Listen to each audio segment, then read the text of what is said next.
আমাৰ নিবনুৱাও বহুত আছে।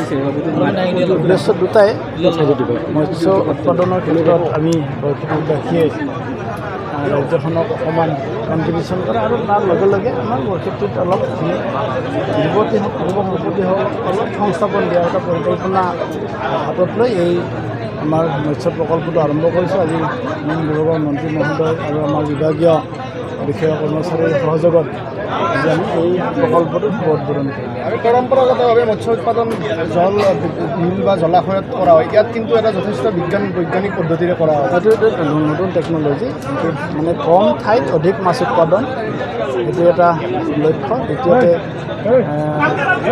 থলুৱা যিবোৰ মাছ, মাছবোৰ আমাৰ প্ৰায় বিলুপ্ত প্ৰায় হৈছে। সেই মাছবোৰকো সংৰক্ষণ কৰি সেই মাছবোৰক আমি বেছি অগ্ৰাধিকাৰ দিছোঁ ইয়াতে উৎপাদন কৰা। কিমানমান মাছ উৎপাদন হ'ব এটা ছিজনত? নাই, এতিয়া জাষ্ট আৰম্ভণিহে। এনেইতো আমাৰ এটা ছিজনত আমাৰ এই গোটেই প্ৰজেক্টটোৰ পৰা মোটামুটি 1 লাখ টনমান মাছ প্ৰডাকশ্যন। বিশেষকৈ থলুৱা মাছক প্ৰাধান্য দিয়া হয়।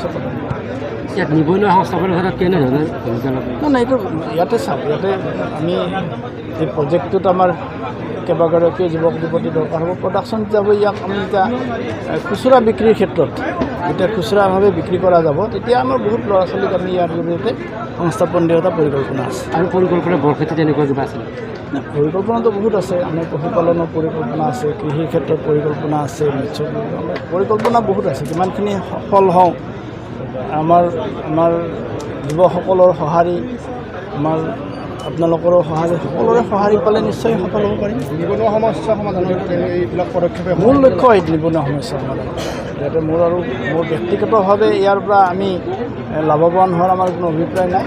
দুটা উদ্দেশ্য, এটা হ'ল মৎস্য উৎপাদনৰ ক্ষেত্ৰত ৰাজ্যখনক স্বাৱলম্বী কৰা, আৰু দ্বিতীয়তে আমাৰ যুৱক যুৱতীসকলক সংস্থাপন। মাছ কিন্তু ক'লৈ বিক্ৰী কৰাৰ লক্ষ্য আছে?